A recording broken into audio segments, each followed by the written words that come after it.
Mais qui a dit que les bad guys des films de super-héros ne pouvaient pas être les héros de leur propre film de super-héros? Je me perds un peu là. Salut à tous, c'est Kenner, et vous l'aurez compris les amis, aujourd'hui on va parler de Suicide Squad de David Ayer. Bonne vidéo!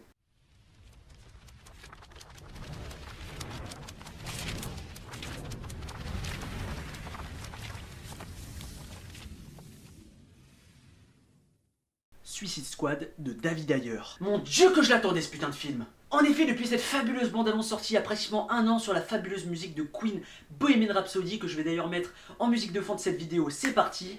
Toutes les annonces qui avaient été faites autour de ce film m'ont monté ma hype de malade. Et aujourd'hui, ça y est, je l'ai vu, et franchement, c'est pas trop ça. Alors rassurez-vous, hein, le film est pas mauvais non plus, mais franchement, tous les éléments du film, à part les personnages bien sûr et les acteurs, sont en demi-teinte.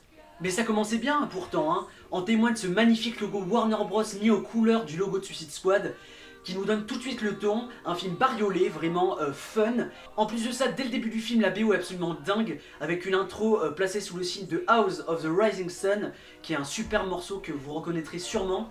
Franchement, ça commençait très très bien. On a vraiment la présentation des personnages qui est rythmée, punchy, on a vraiment envie de les suivre jusqu'à la fin de leur aventure. Et puis dès leur entrée en matière, on peut se rendre compte directement des magnifiques choix de casting qui ont été opérés sur le film, avec Will Smith en Deadshot, Margot Robbie en Harley Quinn.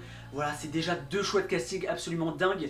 Et puis Viola Davis comment dire, un petit peu organisatrice de tout ça, qui est franchement un des gros points forts du film, qui va un petit peu mener toute cette équipe et qui va les faire un petit peu cohabiter entre eux.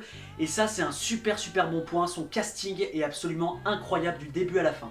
Mais malheureusement, tous ces magnifiques points positifs vont se laisser un petit peu estomper par des gros points négatifs, des gros défauts qui arrivent dès l'élément perturbateur, c'est-à-dire l'arrivée du vrai gros méchant du film, qui n'est franchement pas vraiment méchant et qui est franchement très décevant. Voilà, moi je pensais avant le film que finalement, comme les méchants étaient les héros du film, eh ben les gentils seraient sûrement ses ennemis, donc forcément que Batman serait peut-être voilà, l'ennemi numéro 1 de la Suicide Squad. Eh ben pas du tout, Batman on le voit 2 minutes à tout casser au début du film, ce qui est pour moi un petit peu de la publicité mensongère. Quand vous verrez le film, je pense que vous comprendrez. Et franchement, lorsqu'on découvre le méchant dans sa forme finale, son design est absolument dégueulasse, j'avais l'impression d'être devant Gods of Egypt, pour vous dire. Et c'est vraiment dommage étant donné qu'il y avait tellement de visuels originaux qu'on aurait pu créer autour de cet univers. Et puis ce personnage du Joker qui est, donc j'en ai pas encore parlé, mais qui est vraiment exceptionnel. Moi j'ai beaucoup aimé l'interprétation de Jared Leto. Voilà, c'est un Joker qui est un petit peu différent de ce qu'on avait déjà vu.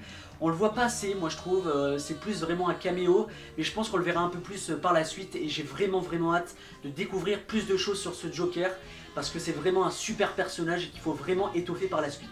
Et puis, en voyant toutes les bandes annonces, on pourrait croire que la mise en scène de David Ayer est vraiment originale, novatrice pour un film de super-héros, mais c'est pas toujours le cas. On a vraiment affaire à des grands moments d'osmose, vraiment une mise en scène grandiose par moment, où les scènes d'action vont être vraiment magnifiquement bien filmées, on est vraiment dans l'action, des plans qui vont être vraiment iconiques, comme par exemple pas mal de plans du Joker, quand il est autour d'un cercle de couteaux par exemple, voilà tout un tas de plans qui vont vraiment marquer le spectateur.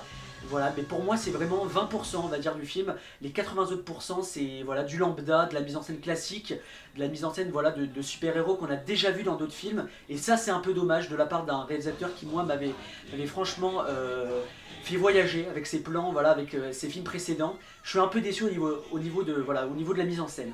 Au niveau de son scénario, bien sûr que c'est original, parce qu'on met en avant et on considère comme héros des anti-héros, des bad guys. C'est vraiment la première fois qu'on voit ça, en tout cas dans les films de super-héros actuels.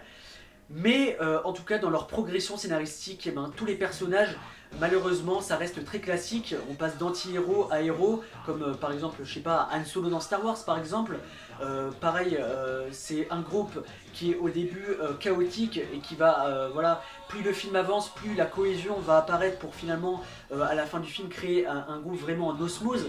Et ça a déjà été vu dans des millions de films, on savait déjà que ça allait se passer comme ça, et c'est un peu dommage, parce que voilà, le film commençait vraiment très bien, le scénario paraissait vraiment très original, mais voilà, finalement, c'est un peu comme Deadpool, pour moi, au niveau de son scénario, c'est un pétard mouillé. On avait vraiment l'impression que ça allait être très original et finalement c'est plutôt très classique. Ajoutez à cela une 3D plutôt pas terrible et une fin qui part vraiment en couille, et ça vous donne vraiment un constat mitigé sur Suicide Squad de David Ayer, malheureusement. En conclusion, si pour moi Suicide Squad n'est pas la débâcle annoncée par la presse aujourd'hui, avec voilà toutes ces critiques vraiment très négatives, il n'est pas non plus le chef-d'œuvre queenesque. Oui, queenesque pour Harley Quinn, mais aussi pour Queen, le groupe qui fait Bohemian Rhapsody, vous avez compris. En effet, DC n'arrive toujours pas à nous proposer un méchant vraiment crédible. Regardez Lex Luthor dans Superman Returns, regardez Doomsday dans Batman v Superman.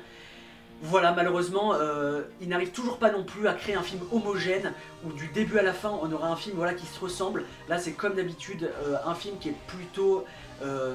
voilà, en dents de scie, du début à la fin. Mais voilà, vous l'aurez compris, si pour moi Suicide Squad reste une énorme déception, il reste quand même un bon film, voilà. David Ayer a fait un travail vraiment correct, un très bon travail même je dirais. Voilà, ça reste un très très bon film, mais pas aussi bon que je l'aurais espéré malheureusement. Voilà, ma critique de Suicide Squad est terminée, j'espère qu'elle vous a plu. Je vous invite à vous abonner à ma chaîne Le Cinéma de Kenner si ça vous a plu. A bientôt, ciao!